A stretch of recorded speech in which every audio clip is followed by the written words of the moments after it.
तो इस वीडियो में हम लोग टाइम एंड वर्क चैप्टर शुरू करेंगे।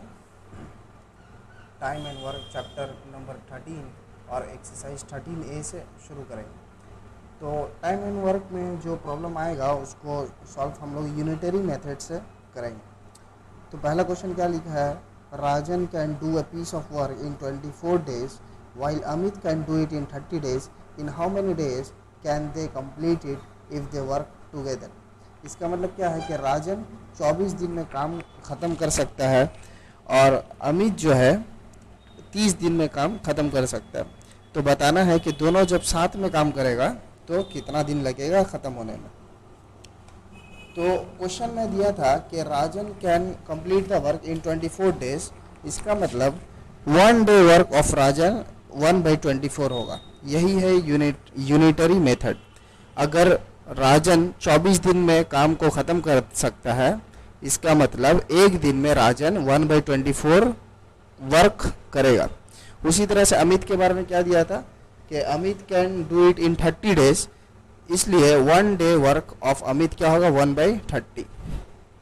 अब यहाँ पे क्या पता चल रहा है कि राजन का एक दिन का काम है 1/24 और अमित का एक दिन का काम है 1/30. तो दोनों को ऐड कर देने से तो दोनों का 1 day का वर्क मिल जाएगा। इसलिए यहाँ पे क्या लिखा है, 1 day work of Rajan and Amit equal to 1/24 प्लस 1/30. दोनों को ऐड किए, उसके बाद 24 और 30 का एलसीएम लेंगे तो आएगा 120. 24 कटेगा 5 टाइम्स में और 30 कटेगा 4 टाइम्स में, तो 4 और 5 हो जाएगा 9. 9 को काटेंगे तो 3 3 जा 9 और 3 4 जा 12 और यहाँ पे 0, तो आएगा 3/40. तो यहाँ पे क्या है कि 1 day work of Rajan and Amit कितना आ गया 3/40.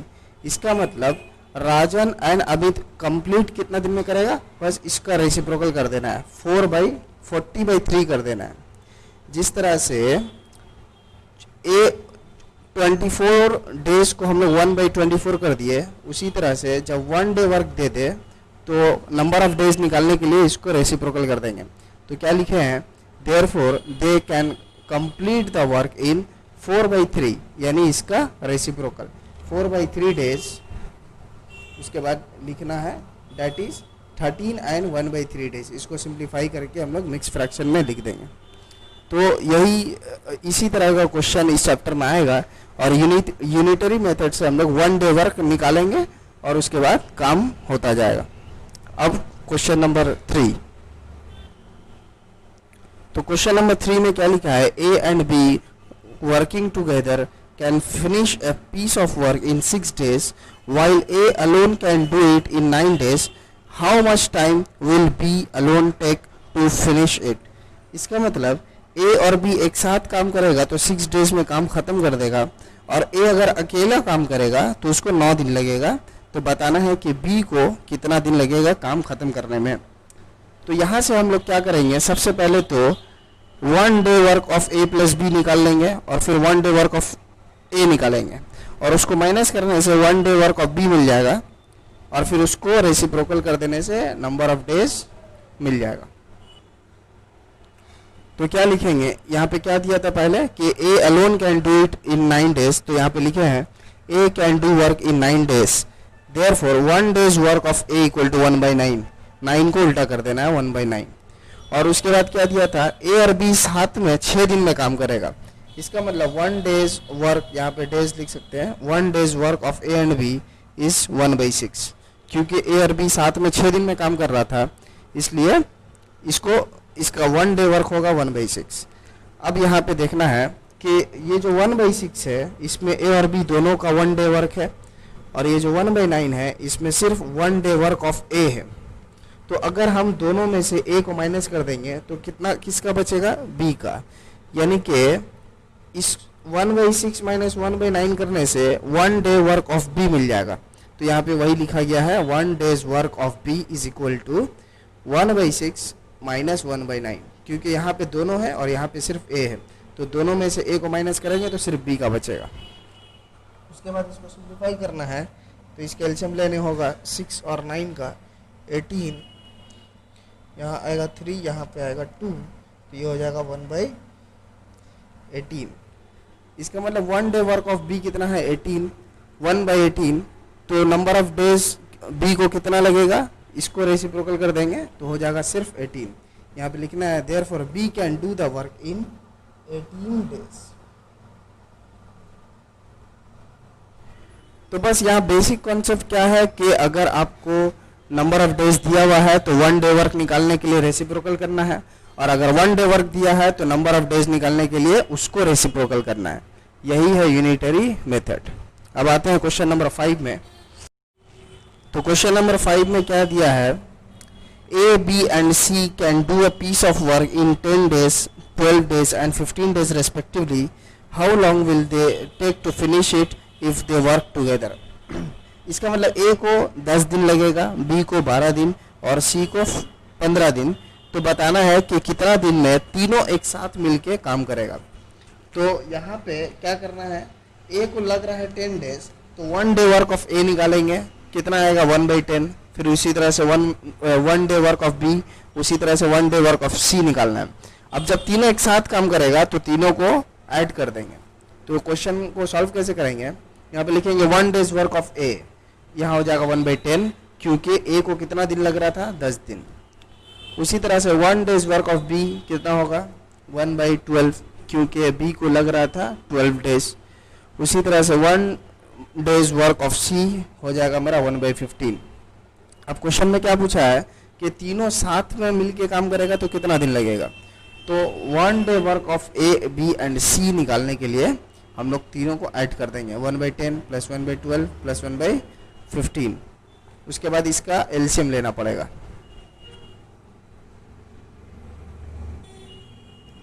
तो इसका एलसीएम आएगा 60 से यहाँ पे आएगा 6, यहाँ पे आएगा 5, यहाँ पे आएगा 4, और अगर इसको हम लोग ऐड कर दें तो यहाँ आएगा 15/60। 15 से ही कटेगा 4 टाइम्स में, तो यहाँ आ जाएगा 1/4। तो 1 day work of A B and c कितना है 1/4। तो ए बी और सी साथ में काम करेगा तो कितना दिन लगेगा, बस 1/4 को रेसिप्रोकल कर देंगे, इसका मतलब हो जाएगा सिर्फ 4।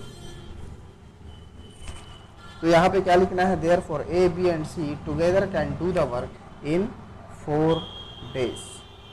साथ में काम करने से 4 दिन लगेगा।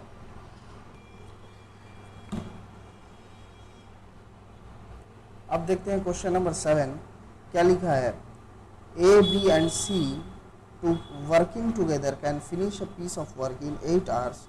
A alone can do it in 20 hours and B alone can do it in 24 hours.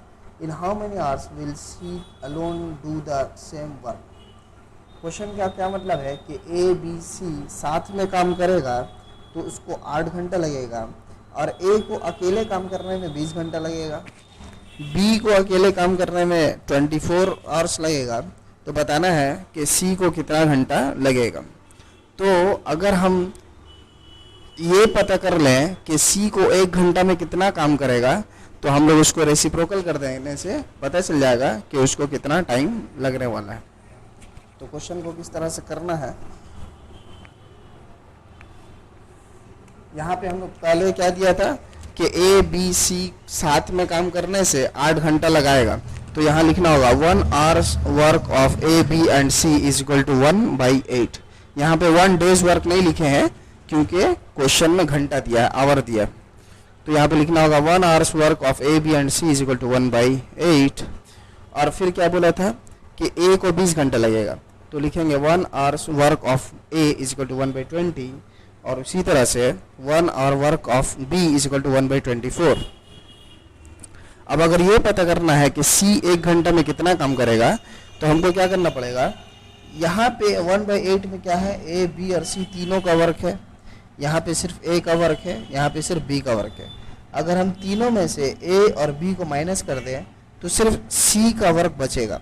तो यहाँ पे लिखे हैं 1 hours work of C is equal to 1/8। इसका मतलब तीनों, उससे क्या माइनस करना है, ए को और फिर करना है बी को, तो बचेगा सिर्फ सी का वर्क। अब इसको सिंप्लीफाई करना है, तो इसका एलसीएम हम लोग लेंगे 240, तो तो यहाँ पे 8 का टेबल में 3 बार में कट क्या आएगा 30 माइनस उसके बाद 20 के टेबल से आ जाएगा 12 और 24 का टेबल से 10।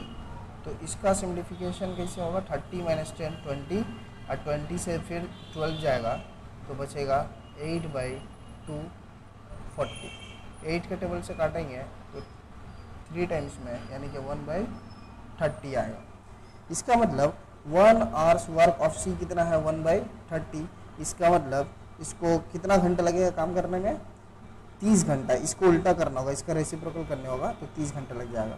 Therefore C can do the work in 30 hours.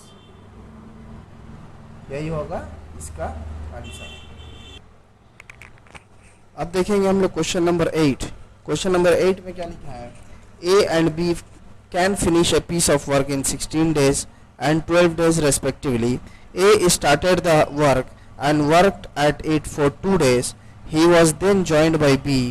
Find the total time taken to finish the work.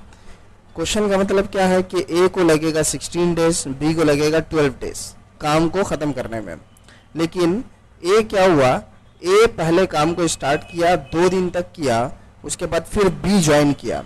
इसका मतलब 2 दिन के बाद A और B साथ में मिलके काम कर रहा था। तो बताना है कि टोटल टाइम कितना लगेगा काम को ख़त्म होने में।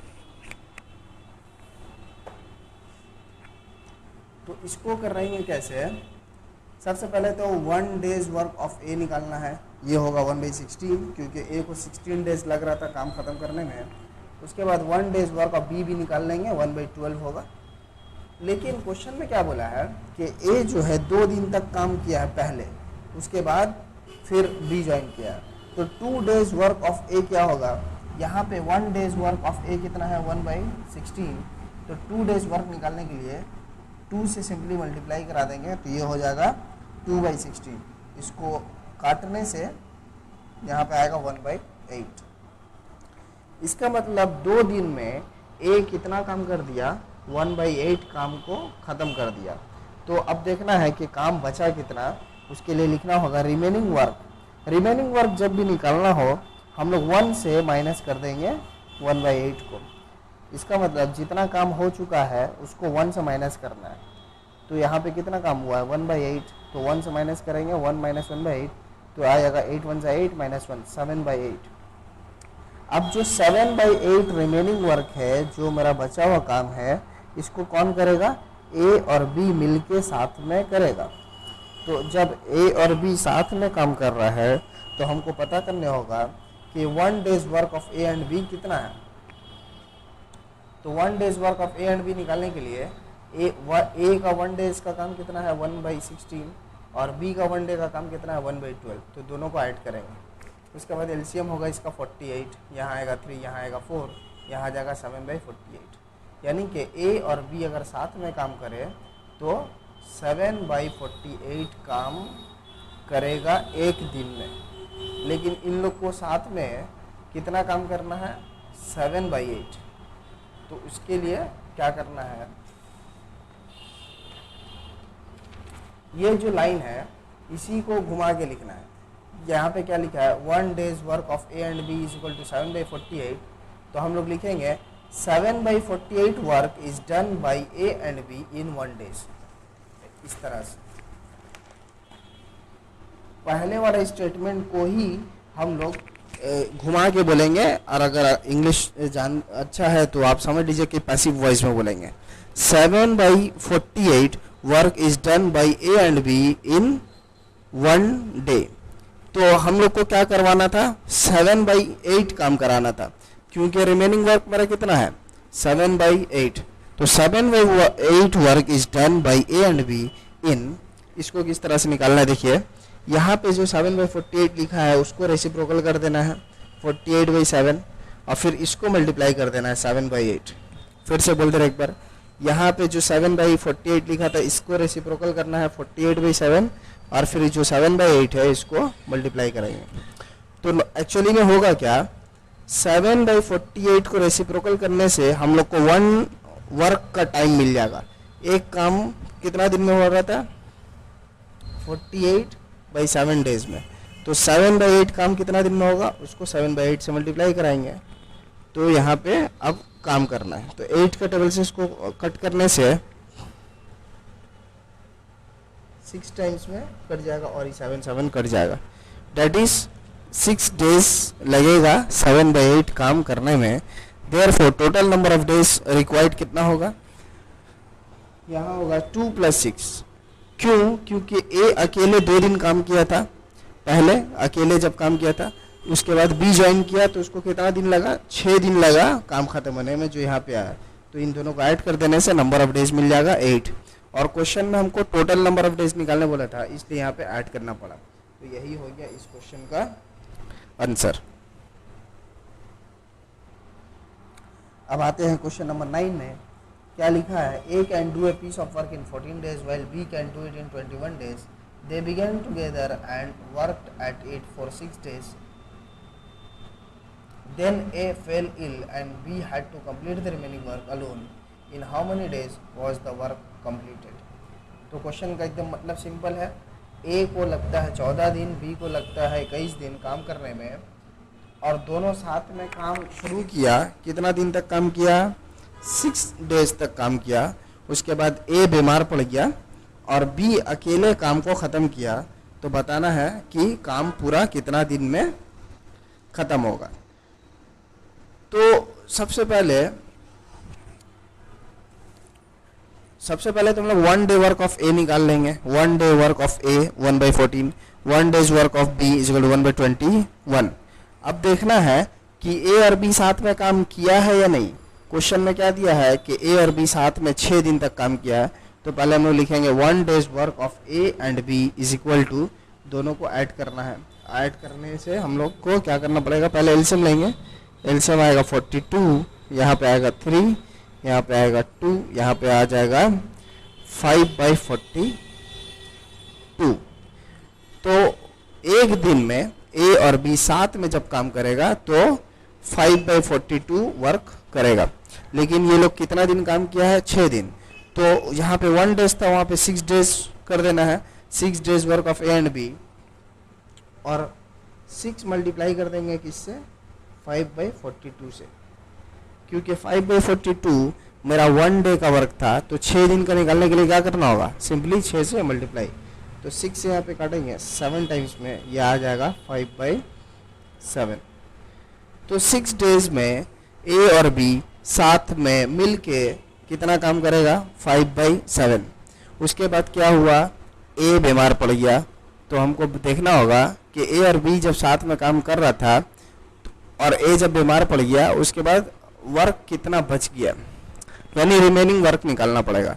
तो रिमेनिंग वर्क निकालने के लिए क्या बताए थे, 1 से माइनस कर देंगे किसको, जितना काम हो चुका है। कितना काम हो चुका है, 5/7।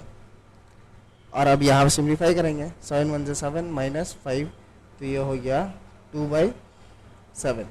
ये जो 2/7 वर्क बचा है, इसको कौन करेगा, बी करेगा और अकेले करेगा।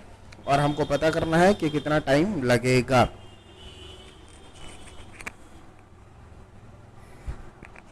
तो इस लाइन से हम लोग को क्या पता चल रहा है, 1 days work of B is equal to 1/21। अगर इसको हम लोग घुमा के लिखना चाहें तो हम लोग इस तरह से लिख सकते हैं, 1/21 work is done by B in 1 day. ठीक है, एक दिन में 1/21 काम हो रहा था, तो 1/21 काम कितना दिन में होगा, एक दिन में। तो ये हुआ। अब हमको बी से कितना काम करवाना है, बी से हमको यही रिमेनिंग वर्क यानी कि 2/7 काम कराना है। Therefore 2/7 work is done by be in. अच्छा, अब इसको पहले रेसिप्रोकल करना पड़ेगा, 21/1 इंटू और 7/2 से मल्टीप्लाई कर देने होगा। ऐसा क्यों किया हम लोग, क्योंकि जब हम लोग 1/21 को रेसिप्रोकल करेंगे, उससे हमको एक काम का दिन पता चल जाएगा। और फिर 2/7 से मल्टीप्लाई करने से क्या पता चलेगा कि 2/7 वर्क करने में कितना दिन लगने वाला है। तो यहाँ 7 से काटेंगे हम लोग, आएगा 3, और यहाँ पे 3 2 6 डेज हो जाएगा। तो यही होगा क्वेश्चन नंबर 9 का आंसर। अब आते हैं क्वेश्चन नंबर 10 में। क्वेश्चन नंबर 10 में क्या लिखा है, a can do 2/3 of a certain work in 16 days and B can do 1/4 of the same work in 3 days.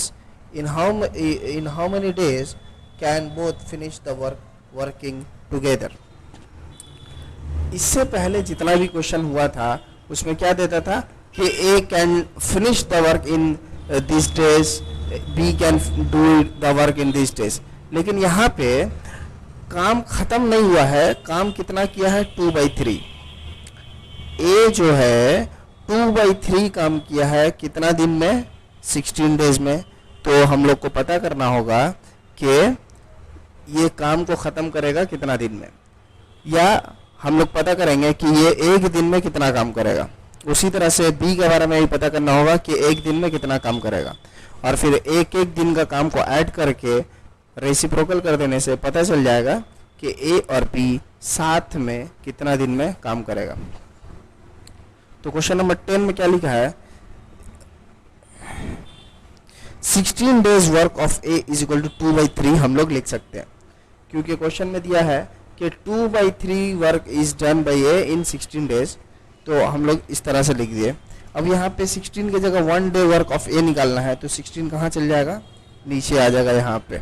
उसके बाद इसको काटेंगे हम लोग 8 टाइम्स में, और 8 3 से 24 हो जाएगा, यानी कि 1 डे वर्क ऑफ ए कितना आया 1/24। उसी तरह से 3 days work of B is equal to 1/4 question में दिया है। तो हम लोग 1 डेज वर्क ऑफ बी निकालेंगे तो 3 आ जाएगा नीचे, ये हो जाएगा 1/12। अब 1 days work of A and B को निकालने के लिए 1 डे वर्क ऑफ ए इसको और 1 डे वर्क ऑफ बी इसको ऐड करना पड़ेगा। ऐड करने के लिए 12 और 24 का एलसीएम 24 होगा, यहाँ आएगा 1, यहाँ आएगा 2, तो ये हो गया 3, और 3 से कट करेंगे तो आएगा 3 8, यहाँ पे आ जाएगा 1/8। इसका मतलब 1 day work of A and B कितना है 1/8। तो ए और बी साथ में काम करेगा तो काम खत्म कितने दिन में करेगा, बस इसको रेसिप्रोकल करना है। इसको रेसिप्रोकल करने से आ जाएगा 8 डेज। तो यहाँ पे क्या लिखना है, therefore A and B can finish the work, यहाँ द लिख देना है, can finish the work in 8 days. तो ये हुआ क्वेश्चन नंबर 10। अब जो बाकी क्वेश्चन है उसको हम लोग नेक्स्ट पार्ट में करेंगे।